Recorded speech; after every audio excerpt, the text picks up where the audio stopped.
Greetings. Welcome to our lecture series on structural mechanics 2.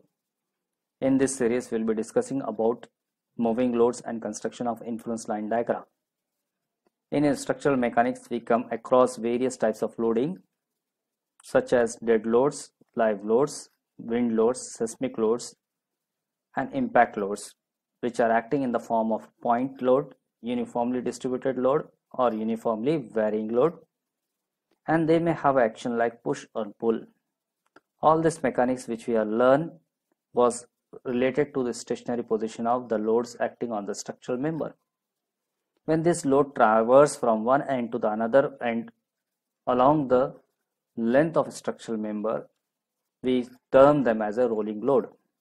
The real life example of rolling loads are a train moving over a railway track or a vehicle moving on a bridge or a roads. Let us assume a simply supported beam representing the deck slab where a truck is traversing from one end to the another end. The loads from the truck and self-weight of the truck is transferred to the deck slab through wheels.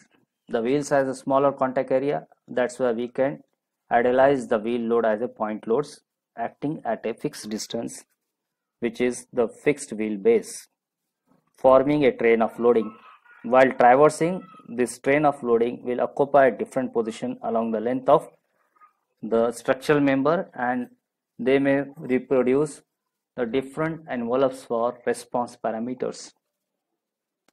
The construction of such envelopes representing different response parameter is termed as a construction of influence line diagram, and the analysis of such a loading system will term as a rolling load analysis. In case of rolling load analysis, we will be dealing primarily with the 4 predefined cases, which includes single point load rolling over the structural element. The interest will lie to know various response parameter like variation of reactions at the end for different position of the point load and variation of shear force and bending moment at various section with position of the rolling loads over the span of the structure. Second case will be dealing with a uniformly distributed rolling load. If the vehicle is having a closely spaced wheels, that can be idealized as a uniformly distributed load system, and this wheelbase is smaller than the span of the structure, means partial span of the structure will be covered. In that case, we can term that as UDL, shorter than the span. When the wheelbase is larger than the span of the structure, such as a long train is going to move over a short span bridge, then we can term that as a UDL, longer than the span of the structure. Similarly, if fixed wheel bases are there and system of wheels are there which are representing multiple loads, then we will call them as a train of loads.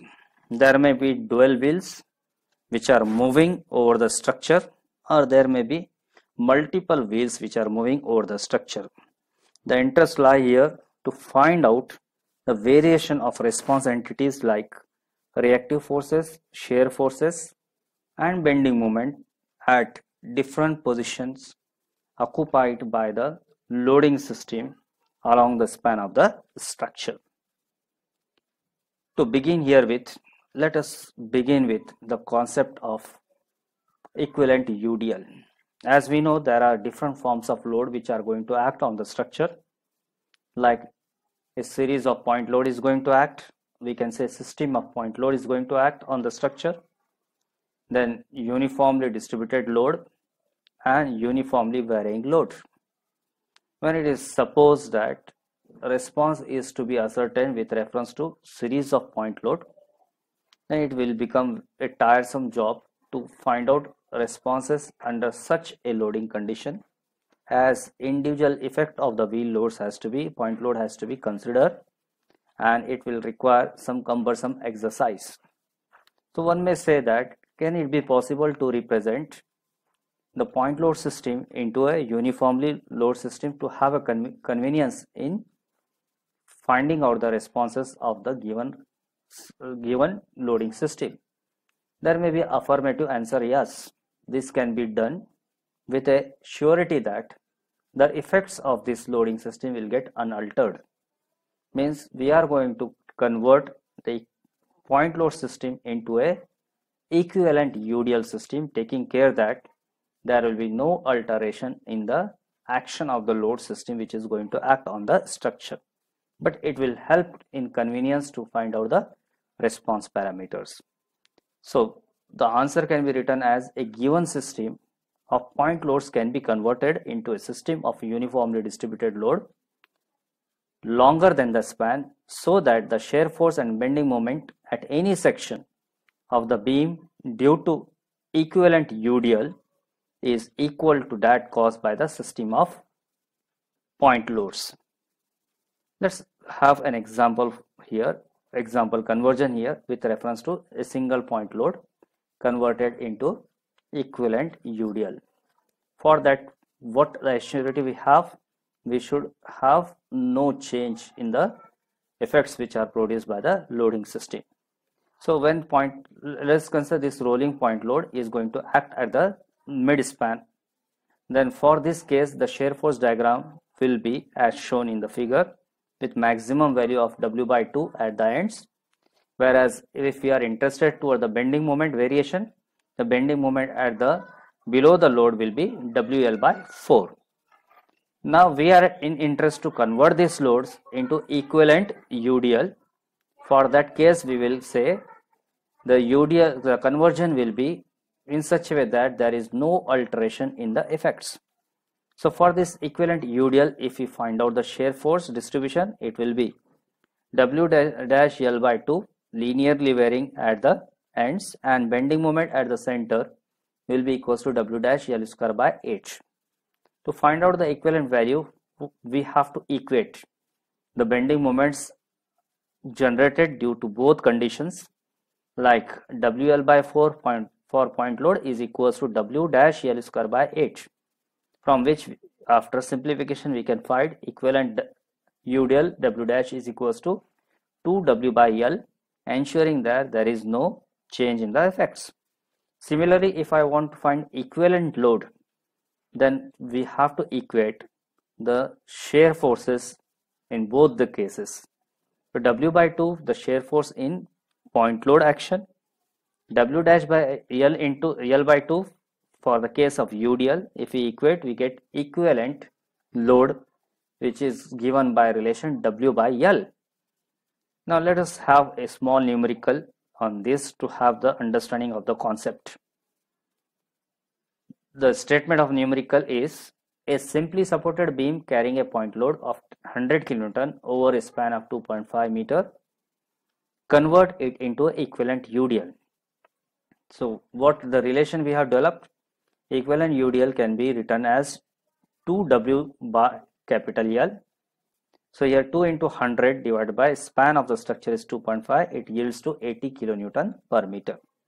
If suppose one is interested to know equivalent load, we can get this equivalent by the relation W by L, which equals to 100 divided by 2.5, that is 40 kilonewton. Hope you have understood the simple conversion here. Let's move towards the next concept related to absolute bending moment and shear force.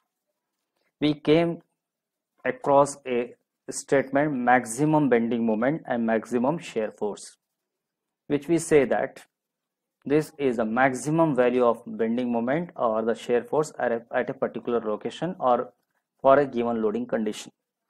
But in the case of rolling loads, loads rolls from one part to the another part. At individual part, they are going to develop a response entity.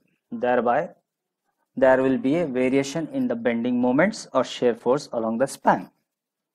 The maximum value which is obtained throughout this traverse is said to be absolute bending moment, which is different than the maximum bending moment.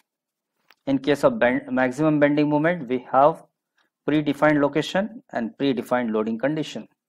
But here there is no such predefined position, and the combination of load will be different, and it is going to traverse along the length, and we are going to get multiple envelopes. From this multiple envelope we will choose the maximum value, and that maximum value of the responses will be said as the absolute value for that particular response. So if we code this in terms of statement, it can be stated that the greatest value of maximum bending moment calculated at various sections along the length of a span is called absolute maximum bending moment, and that too in terms of traversing load or rolling loads. To illustrate this concept, let us consider that when a train of load is moving along a span, we can calculate maximum bending moment at a defined section by placing average load on left hand side is equals to average load on right hand side. Likewise, at every section along the length, we can calculate one maximum bending moment. From this set of bending moments, if we pick up the greatest value, this is known as the absolute maximum bending moment. That is, no other bending moment is greater than these values. For example, the figure illustrated here, for a fixed position, I will get a fixed value of response sensitivity, and this value will be called as a maximum. But when it is going to traverse, we are ensuring that either there is a balancing of the load or there are the multiple responses developed, and the peak value of these responses will be termed as